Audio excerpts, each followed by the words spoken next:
Are you flipping the rage bait on me? What is that existence? Responding to chuds. I love doing it. Let's go with the dog against the dogs. Alabama. When I had a choice to pick a co-host. I know. Oh, you're betting on the game. Why would you be doing that? Because it's fun.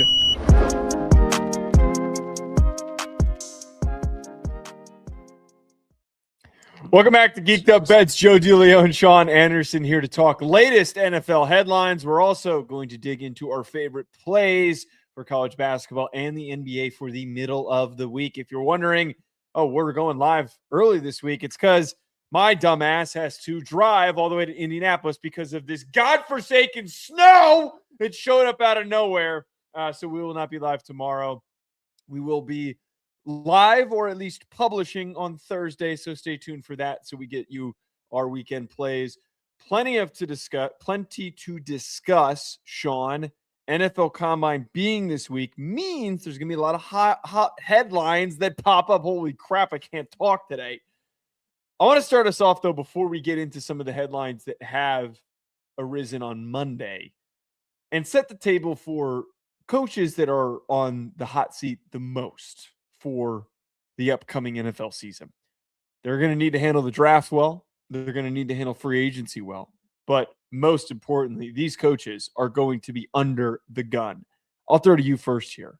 Which coach do you think is the most on the hot seat out of any coach? Aaron Glenn of the New York Jets on the hot seat. First year, abysmal disaster. Agreed? Seconded? Everybody in the room? Motion carries. Yes. Terrible first year. It's never good with your first year with a bad team for you to be setting records for that bad team of how bad you were. The no interception thing has stuck with me for a while. Like the New York Jets defense not having the interception all season is a weird bugaboo for me, where I'm thinking Aaron Glenn, hard, good defense when he was with Detroit, played fast, physical. You saw that team. They carried the energy. And I actually thought Aaron Glenn was doing a really good job there. I wasn't even attributing it all to Dan Campbell and his culture. Maybe I should have. Maybe Aaron Glenn is a guy who cannot develop a culture in New York. If he does, he's got to do it this year, and he's got to do it early. This is an awful, awful team, and they were terrible last year, and they have to get right soon because we're seeing teams do their rebuilds quicker and quicker.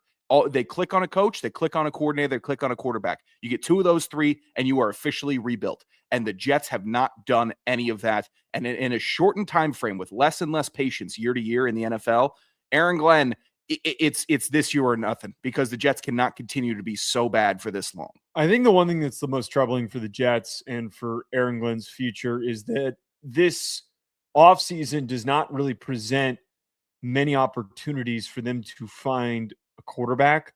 So if they drafted, theoretically, if Dante Moore was in this class, if they had drafted Dante Moore early, it is a built-in excuse. As long as you start to show some positive signs, it is a built-in, hey, we're going through the growing pains. We've got a young quarterback.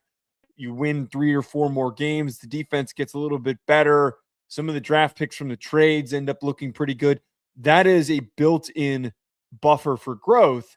Dante Moore does not declare. And I think the biggest loser was Aaron Glenn. Not just the Jets, it was Aaron Glenn. Now, do they risk taking Ty Simpson? Probably not that early, but with their second and first-round pick, is that something that they have a conversation about? Is that something that they strongly start to dig into during the week of Indianapolis when they meet with, I would assume that they would probably spend the time meeting with Simpson. There's really not many good free agents. Are you going to tie your future and your success to Kyler Murray? Can you trust him to play well this year? There are just really a lot of problems ahead for Glenn. Yeah. And as much as I feel like he is a good coach and he could figure it out, it's not exactly shaping up to be a successful season in 2026. I like that you're bringing up the Combine. I did a brief video for the Sports Geek about coaches at the Combine specifically, and I've waited to get your thoughts on it. And that's like Liam Cohen and Dum Dum Gladstone not attending and not doing interviews and participating in that.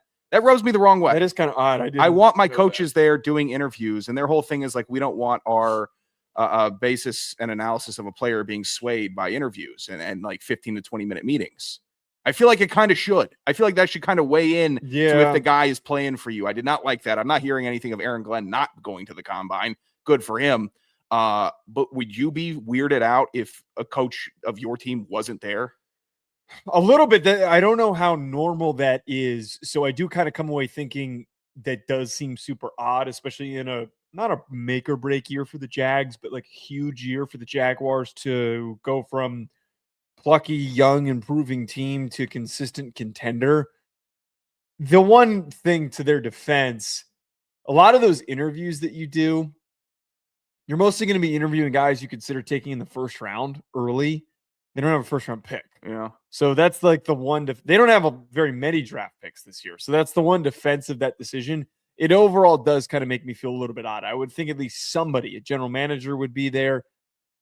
Jags are probably not the team to be making that move. Yeah, they're like Florio said that they're modeling it after what the Rams do. And I'm sorry, the Rams have shown 10 years of consistency and good ball play and team construction. The Jaguars have shown like 1.5. I feel like you go to the combine until you definitively say we don't need to go anymore. Yeah, that makes sense. The one guy who definitely needs to be at the combine is Zach Taylor and figuring out finding some key defensive pieces at the combine. This is the obvious 1A answer. I'm sure that you just chose not to write down the same exact guy. Would have taken it if you didn't have it. Exactly. He's the coach that everybody's got to monitor. Everybody thought that he was going to get fired this offseason for how much they've underperformed. He does at least have some excuses because Joe Burrow has been so inconsistently healthy, but that hasn't been the biggest problem because when Burrow's on the field, the defense sucks ass and it has not played anywhere near a level that makes you think, oh, this is survivable. It's so bad. It's more than a deterrent. It is an anchor for them. It is completely sinking this team. They have to draft well. Golden needs to do a much better job of preparing this defense. There needs to be not improvement, but they have to be a team that gets to the divisional round at least. I would think that the wild card would be a relative underperformance. You have to win a wild card. If you just get to the wild card round, that's nice and it makes you feel a little bit better about yourself. But for a team that was in a Super Bowl, what feels like forever ago, and to be still so far away from getting back there, I would think that if you don't at least win and get to the divisional round, then that would prompt a discussion on, is he worth keeping? Joe Burrow healthy 15 out of 17 games this year, healthy going into the playoff. Do they win with that, I guess, situation out there? Do they win their division? Do they win the AFC North? I would think is it fair? I would say it's this season with all the turnover with coaches in that division, they should win the division. I don't think that's unfair to say. I think Baltimore, you're rolling over with new coach. Pittsburgh, rolling over with new coach, no quarterback. Cleveland is Cleveland. Like the Bengals, it should be a real it should be a point of damnification on them if they cannot win that division, go to the playoffs, win a playoff game. What's stopping them aside from a defense? Because if they're healthy rolling into it, any of these good defense that we were heralding from this year in the AFC, Patriots, great defense, Texans, good defense. That Bengals offense, they wouldn't have put up like 40, but they would have done better than some of these other offenses, but they just can't get there. That is a very bad point on Zach Taylor's camp if he cannot get right and get them ready. I mean, he is the 1-1. They're working through all the other coaches in the league, a lot of new guys. There haven't been a lot of coaches that have just been sitting there simmering. Taylor is the hottest seat coach right now. Yeah, and again, everybody thought that he was going to get fired because of how mediocre they've been over the last 2 seasons. I think that the only survivability must be if Burrow really likes him, which we don't even really know. You never really get that. You never really get a report coming out of Cincinnati that, hey, Burrow really respects and loves working with Zach Taylor. I feel like you never get an ounce of a rumor that is the case. You don't get it the other way either, which I guess is good. You're not having Burrow like but he's not going around. I guess that stuff does come out. Maybe I'm wrong. Maybe remember the sulky, the very angry on field between the two. Yeah, maybe he hates him. Maybe that'd be awesome. He just hates him, gets him out of there. All right, bumping over to NFL news. Cowboys comes out today that they're expected to tag star wide receiver George Pickens. He had a resurgent year after a bit of a struggling start to his career with the Pittsburgh Steelers. Per The Athletic, the most likely scenario is that they're going to franchise tag Pickens. But Stephen Jones, who is in charge of a lot of their personnel decisions, the son of Jerry Jones, confirmed on Monday, it sounds like they're going to try and work out a deal. But as we all know, Cowboys are not smooth with working out these deals. They did just give Javonte Williams a new contract, which is surprising they got that done so quickly. Shocking how he gets an extension. They waited 4 years to pay a running back. They signed one the last day before the season starts, and they give him 3 years after 1 year. Go ahead. Williams had a really good year, He man. was great. I was happy for him. He's one of those guys that, like, you look at the rushing leaders, you're like, I knew he was good, but I didn't know he was, like, one of the top rushers in the NFL. He's going to be one of those perfect random, you're sitting at a bar in 4 years, and you're like, all right, who was top 10 rushers in 2025? Can you just guess who some of these guys were? And you'll be going Saquon, you'll be going Jahmyr Gibbs, Bijan, and someone's going to shout Javonte Williams, and everyone's going to go sprint to go and look and check that. That's the bar trivia you're going? Yes. That might be a little too intense after your name game session. Okay, screw Dropping you. Poop Johnson. Poop Johnson is a valid name count. for the name game. No. Right or wrong decision to tag Pickens, and I guess this kind of encapsulates, should they focus on getting a deal done? Should they just kind of tag him and see what this season is as a prove it year? How do you think that they're navigating this? This is the tag on Pickens. If they tag Pickens, I guess technically I'm fine with it because he did so well last year, and I want to see more George Pickens in Dallas, and it was a good offense, and he put up good yards and great touchdowns and all that. So technically, like, yes, keep George Pickens in Dallas. It was good. But the tag situation makes me skeptical about what Dallas is doing. Like, where is the long-term investment outside of Dak and CD?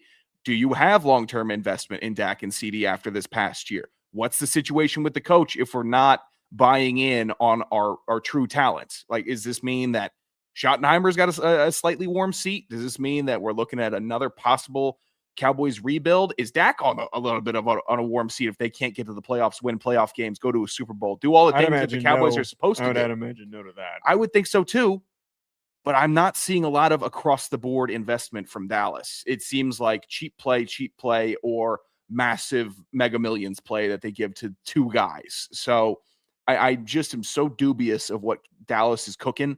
And maybe that is just me thinking too highly of them. And I could be thinking, wow, man, they're just playing chess, and I am not seeing the board right now. They're probably playing checkers in the dirt with rocks and sticks, and I'm overthinking and overanalyzing what the Jones family is capable of. Yeah. Bunch of dunderheads. Go ahead, tag them, don't tag them. You'll get 9 wins next year anyways. I think the biggest key here is that they have to get a deal done. I think it's the right decision to tag him, but it would be the wrong decision to enter the season with him playing under the tag, because if he goes for 1,400 yards after one season, you have a little bit of leverage. You have some leverage to argue, well, he's only done it one season, so we're not going to try and put him up in the stratosphere of what Puka and JSN are about to make, which is probably in competition with the $40 million a year that Jamar Chase is making. So you don't want to put him on the tag, him play on the tag, and then he has another 1,200 yards. Then you're going to be effed, because then you're going to have no ground to stand on. Yeah. Because his representation, they're going to be arguing, well, he's up there in terms of receivers with his receiving production of the top young guys in the NFL. Why wouldn't you bring this guy in and keep him in long-term and then also pay him as a top 5 receiver? I would think that there would be maybe an ability to keep him. Off the top of my head, I don't know who's in the range. I'm going to look up in a second. Under that $40 million number, we know Jamar is 40, Just Jefferson's 35, CD's 34. Yeah. So I would think that you could get him up to 35 and kind of stick him around there. But back-to-back really good years is going to make that really complicated, again, especially as soon as Puka and JSN get their deals. You're paying Puka a big deal? I'm a little concerned. I think Puka is what? Yeah, I'm a little worried about some of the off the field Puka stuff. Okay, I get it. The whole streamer thing where he had the. I didn't like the NASCAR. I'm just saying. I am like maybe Puka's starting to get the fame to the head. Maybe I'm not keeping Puka in LA. That might be where I'm sitting. He has been one of the most unstoppable, successful receivers since he entered the league. He's true statement. Yes, correct. He's getting a contract. Oh yeah. I think he will get a contract. He's going to get hit. Him and JSN are probably going to both get at least $40 million a year. JSN should get $40 million a year. Puka probably will. I think you're wrong on this. I'm not saying he won't. I'm just saying my team, I don't know if I'm giving him all that money. I think it's a bad take. The other thing I would throw in here, DK, who was kind of part of the musical chairs that was happening, he got 32.99. So I would also think that right now the goal would probably be get him somewhere in that 34 to 32 range. Probably going to get paid more than DK, but I keep coming back to he's probably going to make more than 40 if he has back-to-back seasons and they don't get a deal done. Yeah, I mean, I'm fine with it. George Pickens was so good last year. Like, I don't know. Did you have the idiot troll group chats where they were talking about George Pickens being better than CD? I had those floating around all season. Well, I mean, is that really like a crazy thing to say, though? I think it is. I think CD Lamb is a top 5 receiver in the NFL. George Pickens is a top 20 guy. He's much better than top 20. I think he's top 20. He's top 10 right now. He was 1,400 yards last year, Sean. He was one of the most productive receivers in the NFL. I know it's one season. Top 10 is hard to stomach. Top 10 is hard to stomach for me, Joe. I don't know if I'm seeing George Pickens in my top 10 personally. This past year, stupid thing. This past year, he was third in receiving yards. That's behind JSN, Puka, and he finished ahead of Jamar Chase and Amon-Ra St. Brown. I would think that he's not better than Justin Jefferson. We're not going to sit here and rank receivers. Sure. I don't think that that's absurd to say that he's a top 10. He might be 10th or 9th. I have him at like maybe 14th, 15th, maybe. You're just saying that. You're saying that out of your ass. I'm not. I Name promise you I'm 14 not. receivers ahead of him. Do you want me to? No, I don't want to. I'll run through them. To that. I don't want to do that. I know that you're running through a wall for your boy Kyle Pitts, who it came out today. They're expected to franchise tag Kyle Pitts, the Atlanta Falcons, per Ian Rappaport. That news came out.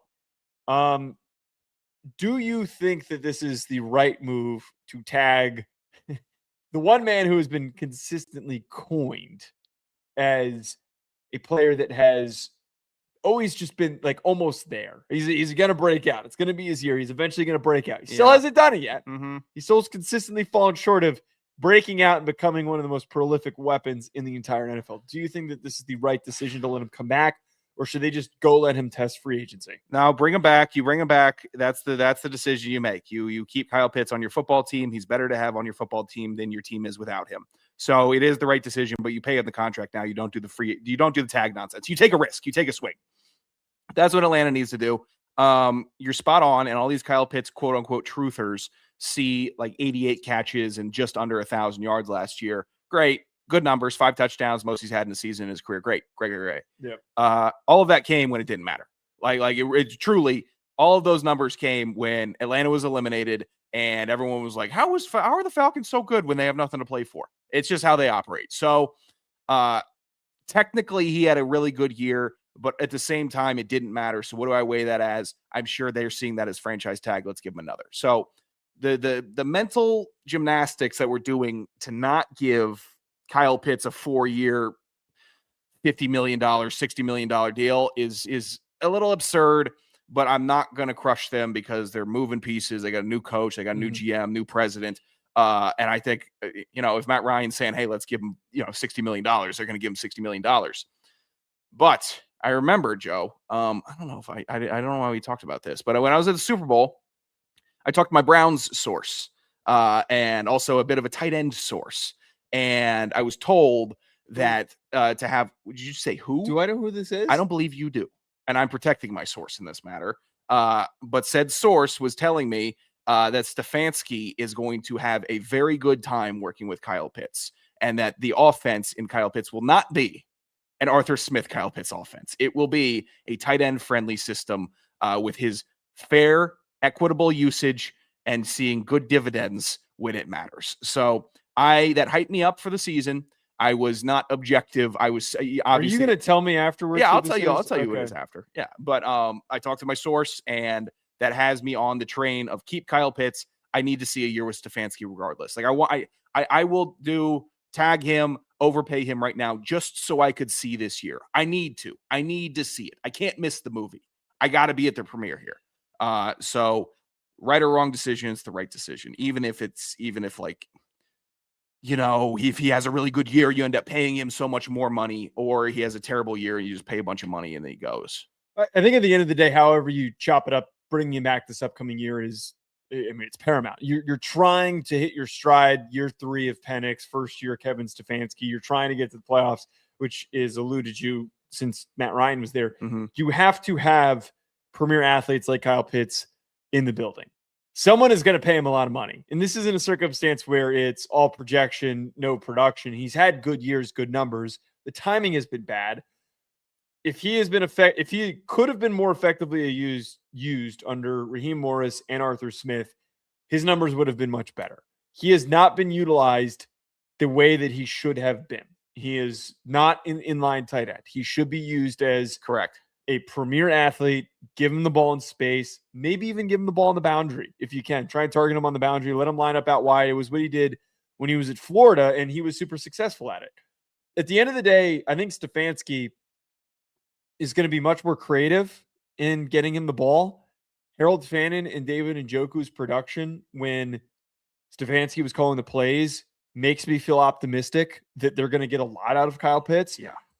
Neither of those guys are even within striking distance of the level of talent that Kyle Pitts has. Wow. Nor do they have the level of potential that Kyle Pitts has. That's high praise from you. What is it? Why are you saying? I literally know you shocked Kyle me. Pitts is a freakish athlete. David Njoku's a good athlete, not a great, but he's not a great football player. He's a really good athlete, not a great football player. Harold Fannin's a good football player, not an overly great athlete. So you now actually have a mix of the two, that you've got a great football player, great athlete, who could end up being a 1,300-yard tight end if you actually gave him the damn ball. Now, it's not even pushback, but I think that we've gone a little past to the usage in an offense, and we need to revert back to, he had Desmond Ridder throwing him the ball. He had Marcus Mariota throwing him the ball. He had Taylor Heineke throwing him the ball. And Michael Penix throwing him the ball. Yeah, okay. Well, look, we've also got, have you seen the quarterback circulations about Atlanta? What? That they are in that they might be in the quarterback market, and they should. As much as I love Michael, they should be in the quarterback market. They should have competition. They need a certifiable day one starter. Mm-hmm. So as much as I like Michael Penix, there needs to be a guy in the building that can throw the ball to Kyle Pitts. That needs to be the number one thing. So if it's not Michael, get somebody that can be better than Michael. So I'm officially flipping up now that I'm hearing these reports that there's some speculation on Falcons quarterback Kyler Murray. I take it. I swear to God, I take it. I swear to God, I take it. I'm not even joking. You wouldn't. I'm not even joking. Why? Because look what he did with Trey McBride. I saw Trey McBride at the Super Bowl. He was 6'2". I don't think that. I'm telling you. What? Short. I couldn't believe it. I hate that you, of all people, have the ability to measure something like that because you're tall. Dude. Because normally, idiot chuds like me walking around, it's like, oh, he's tall. Everyone's just you look around at the Super Bowl, I'm like every other producer, just look it up and you're like, oh, okay. But no, you're bigger than 90% of the NFL players who probably were there. My little camera girl pointed him out to me. He's like, I think that's Trey McBride. And I looked at him like, no way. That's that's a NASCAR producer driver. I'm like that. No way. And then that's an audio tech. Are you sure? That's Trey McBride. Yeah, that's what I'm saying. You're like, no, that's Trey McBride. I was floored. You mogged Trey McBride. I was, you mogged Trey McBride. Doesn't even come close to the mogging, alpha maxing that freaking Aiden Hutchinson did to me. That guy is 6'10". 6'10". Is he your height? My height. Joe, it was like looking up at Wemby. I couldn't believe how tall this guy was. So that means you are not 6'6". Dude, he is not 6'6". Because Aiden Hutchinson. He is 6'8". Or whatever he had. He maybe had some lifts in or some big. Was Kyle Pitts there? Oh, he's 6'7", 268. So I guess that would make sense. Dude, he's 6'7" and change. That'd be crazy work if he was wearing boots. Dude, you're that tall, you shouldn't be wearing boots. I swear to God, I was like, who is this? And then Aiden Hutchinson, massive, floored by him. I did not see Kyle Pitts there. I didn't. I saw Jamar and Jettas. Obviously, I wasn't floored by them. I a little bit. I wasn't floored by the receivers because we, played college football. We know receivers are skinny and they're shifty and all that. But all these half their weight is usually their clothing. And whatever jewelry they're wearing. Usually they're wearing a million layers. It's the funniest thing. Every receiver that we played with. These other producers I'm talking to at dinner and stuff, they're like, yeah, man, I saw Jamar and Justin Jefferson. They weren't that big. I'm like, yeah, they're wide receivers. You know who was the one guy who was really like much bigger than expected, but probably for the wrong reasons? That was Who? the receiver when I saw him in person. You know. Oh, Steve Smith? No, Debo. Oh, Debo. Yo, He's one county wide. Dude, Steve Smith rolled up past me, and I was like, it's a fire hydrant, man. I am not It's a putting fire a microphone in his face asking a question. Uh-uh. I am literally, I'm not doing my job here. He could bite my freaking hand off. I wanted no business with Steve Smith. Speaking of teams that are going to be on the quarterback market, the Browns are starting to establish that they're absolutely in the quarterback market. Zach Jackson of The Athletic reported that they are going to be in the perpetual quarterback search. They will talk with quarterback prospects in Indy and talk to other teams about potential trades. So they're opening themselves up for business. Shedeur Sanders, Dylan Gabriel still there. Maybe it's somebody that's on the lower end of the spectrum that could be competition. Maybe they are taking a big old swing and they're going to go after a Kyler Murray, which is what I suggested as an interesting option. But Sean, for me, I really think that they need to strongly consider drafting Ty Simpson. And big news for Ty Simpson. This is going to be a big week for him, man. He was at 190 pounds when he got sick leading up to the end of the season. It was 190 apparently going into the Rose Bowl. He's back up to 215 already, so he's added a bunch of weight back. He's getting his weight back. Yeah. He's also going to throw, which is huge for him. I think if he goes out there, he throws well, he's going to kill it in interviews. I think that Monken should push to draft him. They need a young dude who works. They have a young dude that works. Shedeur Sanders ain't the future of the team. What are you talking about? Dude, there have been the magic. There have been some wild discourses going on X that I have been tapping into. And surprisingly, there's some Colorado people that are being like, you are out of your damn mind if you think that there's a conspiracy going up against Shedeur in this. Look, I think there is. Stop it. Joe, okay, I don't mean to cut you off. I'll let you continue presenting. It's a nice point. Go ahead, please. That was it. Oh, that was it? He had a bad year. Bring in another quarterback. You can bring in another quarterback. I think that Shedeur should be QB1 rolling into camp. I think he should be somebody. If you don't bring in another quarterback, yeah. Or if you bring in another quarterback. If they draft Ty Simpson, he better be certifiably better than Shedeur Sanders, because now you have Shedeur Sanders with a fresh year, fresh team, new faces, new season. Do you remember when we were on a bad team in college and we had Darius Parantes, who was a decently starred recruit, hyped up quarterback, mobile, big arm, and he came on this team and we had like 3 wins with 3 weeks to go. And he started playing and he didn't look good and everything was out of place and it was just bad. Offense was bad with the starting quarterback previously, and offense was worse with the quarterback that we came in and subbed in because the season was in turmoil. The team was collapsing. Guys were giving up. We lost Sean Anderson to injury. There was a bunch of stuff that was going wrong.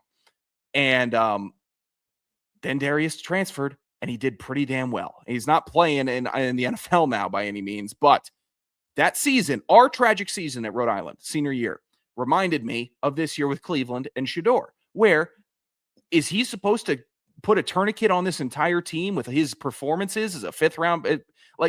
I had thought the expectations for when he took the reins were so high compared to what they should have been, and his performance better than expectations for me. So I would love to see him get the start this year. His stats were terrible this year. Man, he threw a million interceptions. What do you mean better than it? He performed better than your expectation. I saw him play, and man, I like the arm. I like the poise. I had been a big Shedeur fan. I was very high on him as a prospect. I had a late first on him. I wasn't like in that kind of blind group of people that were just saying that like guaranteed this is a top 10 projected pick. I had a late first, bad quarterback class. I thought that he was worthy of going higher than that. I'm going to have a higher grade on Ty Simpson.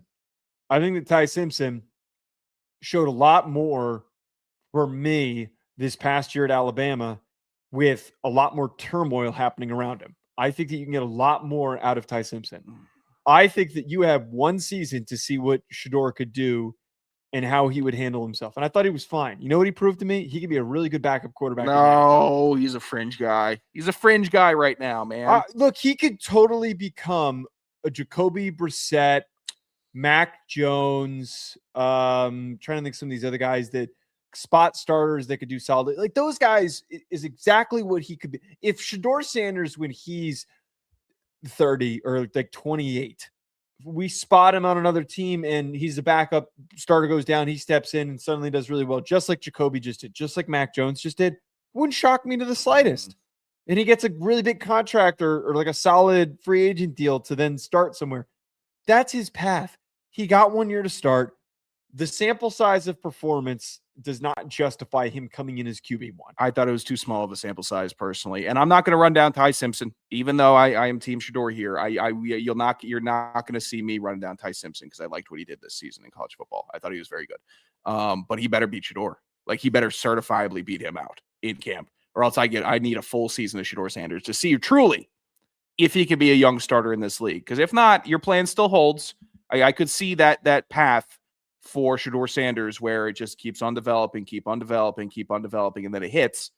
But for the young starter, I got to see a full year, not a year where the coach is leaving right after and the whole team is falling apart. And literally, well, he was all of Cleveland is falling apart. He was unjustifiably fired because I would argue what got Stefanski fired was the fact that, and this is your new head coach, by the way. Yeah, I know. What got him fired is the fact that he did not have a quarterback, nor was there a clear path or vision or foundation of the offense turning upward, because there was not a quarterback that was performing well enough to justify him staying. Maybe they should give him some more reps in training camp. Maybe that would have quarterback. Never mind.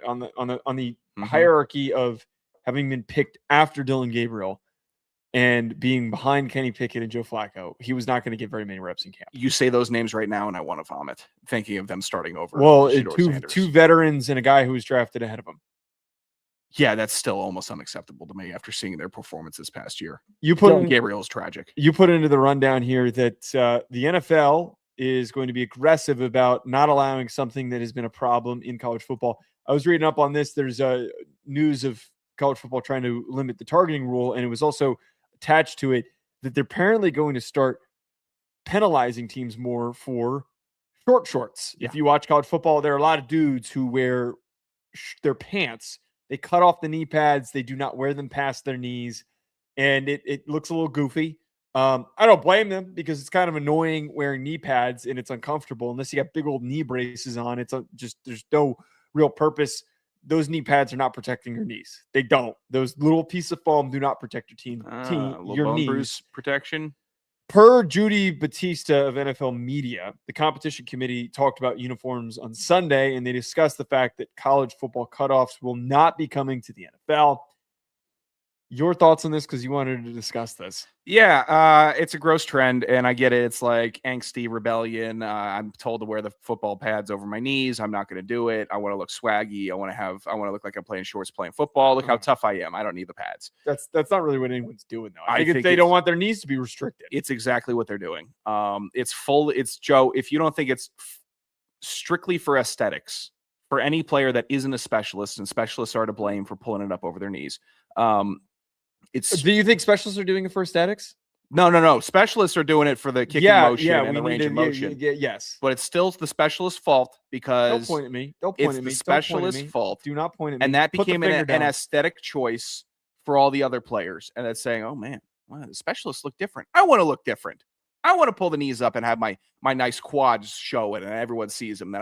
I'm not worried about taking a helmet to the knee. No, the specialists do it for range of motion. They should be put in freaking Jenko jeans, these kickers. They should be in denim kicking the ball if it means that we're putting these guys in short pants. No.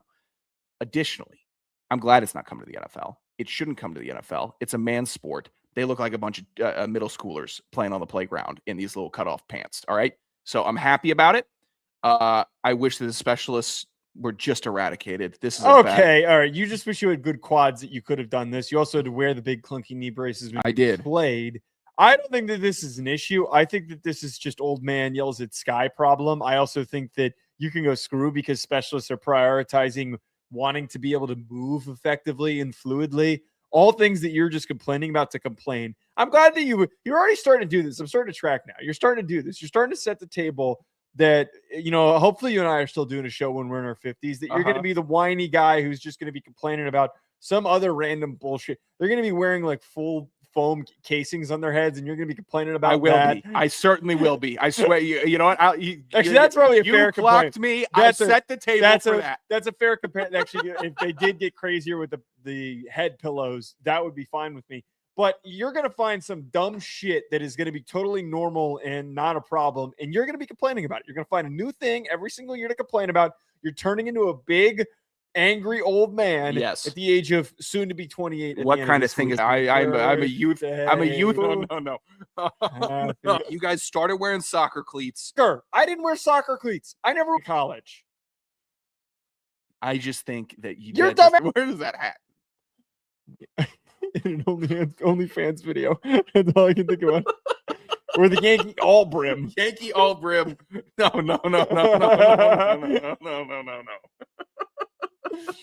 think we just invented something. Oh my god. There could be a Twitter account. It's just photoshopping hats on the OnlyFans models. Sure. Let's get our guy on it. We have a guy? We got a guy. Who's our guy? Our guy, our little buddy. I don't know who you're talking about. The one running socials. Oh, yeah. Let's get him on it. All right. College basketball picks. We both split this past weekend. Told you about Duke, man. Told you not to play about this Duke team. What do you mean, really? Told you about Arizona. Yeah, sadly, that didn't come to fruition. I thought I had all the deep analysis that was going to get my Houston pick right. You made it sound good, by the way. Well, it all made perfect sense. Yep. I had perfect logic there. A team that doesn't shoot threes going up against a team that is really good defensively at teams when they shoot 2-pointers. They had to have played better, and Houston played like crap. Well, that's because Houston was in a big game, and Houston loves pissing out. Yeah, in big games. That was welcome to the show, man. Completely what I overlooked. We are pitching our favorite 2 picks for Tuesday and Wednesday of this week. No Monday picks. Sean, my first pick, man. Dude, I'm going to keep riding these covering wagons. Yeah. I accidentally today covered or bet against Stephen F. Austin, which should be criminal. Accidentally did it. Wasn't paying attention because New Orleans is 10-5 against the spread, and it didn't occur to me that they were playing Stephen F. Austin, so I regard this. Miami of Ohio, one of my covering wagons, 8.5-point spread against Eastern Michigan. Now, I've mentioned that Eastern Michigan is a good covering team, but Miami of Ohio is on a separate level. 18-6 ATS on the season, but they are on a 4-0 cover streak. So I'm riding the momentum here with this undefeated Miami of Ohio team against an Eastern Michigan squad that, yes, they do cover, but they have been quite abysmal this year. 8.5. All right. Dude, that's doable, man. They have had an easy time covering spreads like this, under 10 points. I have faith. 4 straight games, man. I know. I'm right. You don't want to be the idiot that's like 8 games in. You're like, oh, I'm finally now going to bet on them on an 8-game cover streak. Oh, that's so give it to me on 4. That's my MLB betting. I'll never pick it up after 3 wins. I pick it up when a team gets to 10 wins and everybody's talking about it. Yeah, why not? Why wouldn't I do that? Fine. Miami of Ohio. I'm not gonna sit here and run that down. It's fine. They're a covering wagon. My first pick. How about the chippy Notre Dame Fighting Irish getting 17.5 points versus Duke? Eat shit. I don't see why here.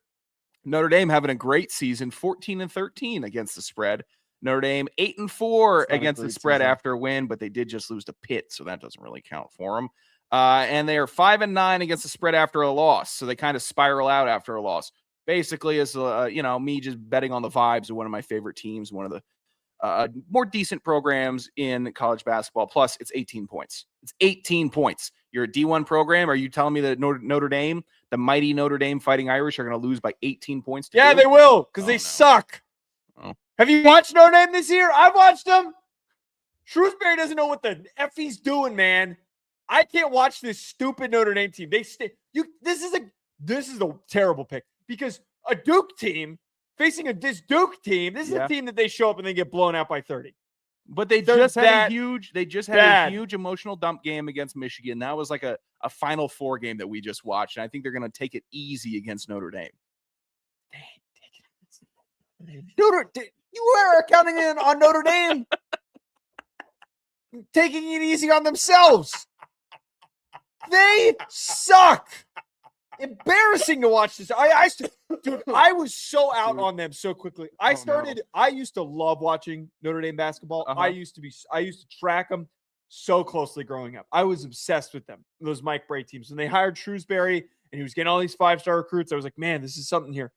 I watched 2 games in December and I punched out immediately. This team sucks. This is a mistake. Oh no. You know what? Maybe it's tough because they're actually, I like it that they feel the need to reinforce that they're one of the few programs that still goes to class. Like at Notre Dame, like, oh, we still have school, everybody. Well, they got some real scholars, man. They got some real scholars. Sure. This is not a mistake here. My next pick, I like Fresno State +9 against Colorado State. 18. This is another team that I keep betting on that keeps hitting because they are a covering wagon, dummy. 18-8 against the spread this season. They're 10-2 ATS in the last 10. Now, the only thing that gave me a little bit of pause is Colorado State has been in that upper category of covering teams. They're over 60%. It's because they're on a 4-cover streak. They are a very streaky team, however, because they went on a streak of not covering for 4 straight games prior to that. So they are not a trustworthy team. Fresno State, on the other hand, is. Fresno State on my no bet list and stay away list. Why? Because they burned me on one of their 8 not covers against the spread. I don't care about their 18. One of their 8 burned me. I don't mess around with Fresno State anymore. That's stupid logic. Yeah. That's stupid logic. Aren't we tied in the standings? No, I'm up on you. That can't be possible. I am 4-4. You are 3-5. Because you were 2-4 coming into the weekend. One of those 5 is Fresno State in a last minute substitution play where they couldn't. They freaking lost even. Sure. Terrible Fresno State. My last pick here, UCLA and Fighting Mick Cronin's giving 5.5 to USC. I love Mick Cronin. I love what UCLA has been doing. They've been winning even after a player, a self-induced player ejection from the head coach himself, which many said they'd never seen before in their lives. Additionally, USC, I saw USC get like 50 put up on them by Illinois. Like a nasty, nasty 50 bomb in USC. You're telling me a team from Illinois is flying out there and they're dropping 50 on USC's terrible. USC basketball in the can. UCLA, they got a coach that cares. They got a coach that'll disrespect and demean the media. I love it. Give me UCLA all day in this one. 6 points is nothing to me for US. UCLA could win by 30 because USC is dying to lose by against the spread. They're one of the worst teams in the NBA at covering. This is their 3rd game in the last 4 nights. So this is one of my favorite trends. I love betting with situations with teams that are playing a lot of games bunched together. 3rd game in the last 4 nights, they're going to be dog tired. They already don't care, so they're not going to care even more. They've also lost 7 of their last 7 games. Crap team, mega garbo. The thing with the Hornets is that they're a little bit of a tricky squad when it comes to like how they've done this year, because they are the 2nd best team all year when it comes to covering. But here's the problem, though. They're 4-6 in their last 10. So they've been in a little bit of a cold stretch. I think that this is a get back on track game, assuming that LaMelo does not crash his gaudy orange vehicle. Beat me to the joke. Oh, gosh. Yeah. The Hornets, it feels like sometimes they're playing like they have a substitute teacher, and sometimes it's like, oh, the real teacher's back. Now we have to actually study. Sure.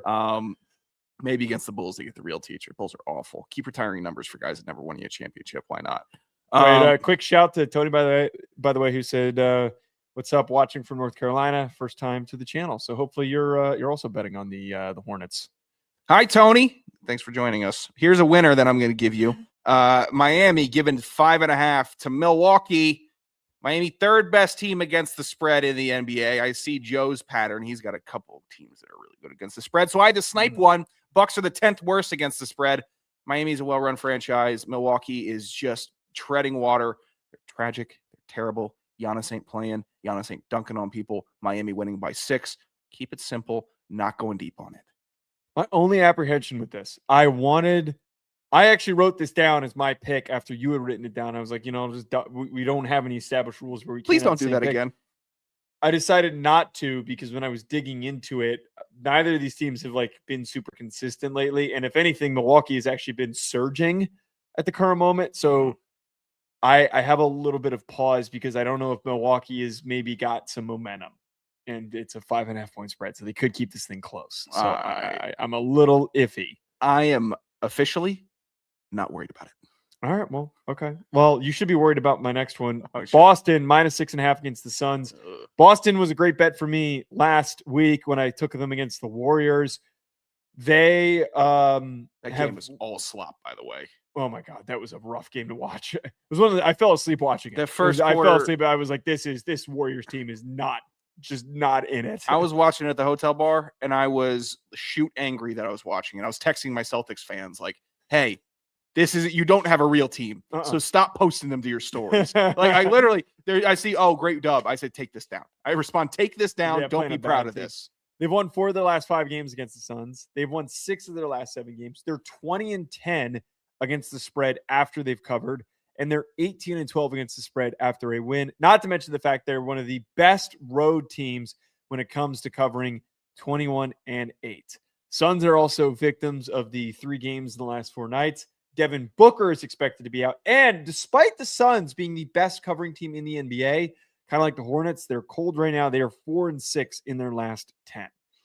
I like it. I stayed away because the Suns are good at covering, and it's just a nasty. Not right now, though. Game. I thought the same thing until I dug into it. Okay, keep on digging. I just worry about Boston without Tatum, man.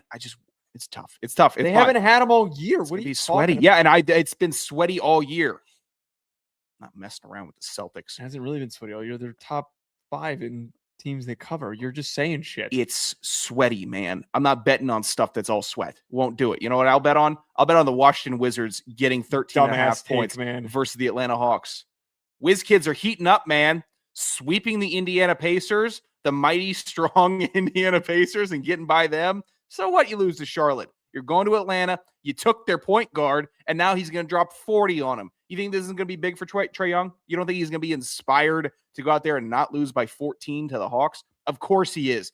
Basketball is back in Chocolate City, and we are officially here. It's a re-entry to the league of legitimized NBA basketball. I don't care about the record. I don't care that Washington is currently 16-40 and 5th in the Southeast Division. Gross. Means nothing to me.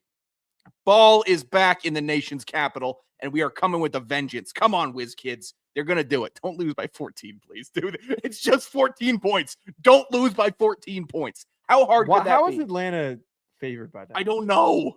I don't know, man. Awful. They're awful. This is a dumb pick. It's fine. They're going to cover. Come on. All right, everybody. We're going to be back on Thursday. Hit the like button and subscribe. We will talk to you folks later.